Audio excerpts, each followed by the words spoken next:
Hello বন্ধুরা, আরেকটা নতুন ব্লগে তোমাদের সকলকে স্বাগত জানাচ্ছি। আগের ব্লগে তোমাদের দাদা বৌদির বিয়ের অনুষ্ঠানটা সমস্তটাই তোমাদের কাছে তুলে ধরেছিলাম। তা এই ব্লগে দাদা বৌদির বৌভাতের রিসেপশন অনুষ্ঠানটা তোমাদের কাছে তুলে ধরবো। হ্যালো বন্ধুরা, এখন আমি চলে এসেছি অনুষ্ঠান হলের সামনে। তা এই অনুষ্ঠান হলটা আমার বাড়ির খুব কাছেই। তাই দেখতেই পাচ্ছ এই অনুষ্ঠান হলটা ভাড়া নেওয়া হয়েছিল। তা খুব সুন্দর করে সাজিয়ে তোলা হয়েছিল।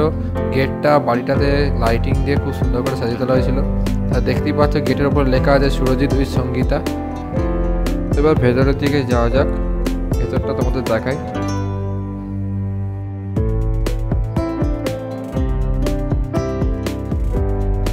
তা প্রথমে স্টার্টারেই ছিল ভেজ পকোড়া আর চিকেন পকোড়া, আর কফির ব্যবস্থা ছিল। তা এখন তোমরা যাদেরকে দেখতে পাচ্ছ তা বৌদির সঙ্গে, একটা বৌদির শাশুড়ি মা আর হচ্ছে বৌদির বাবা। তা যেরকম হয় সব ছবি তোলাতুলির অনুষ্ঠান চলছে, সবাই সেলফি তুলছে হ্যান ত্যান। তা এই যে দাদা বৌদি দাঁড়িয়েছিল, ছবি তোলা হচ্ছে, ক্যামেরাম্যান কাকু ছবি তুলছেন।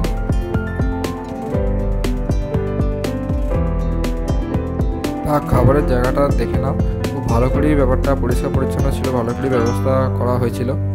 তা বাড়ির ছাদের ওপরে খাবারের জায়গাটা ব্যবস্থা করা হয়েছিল।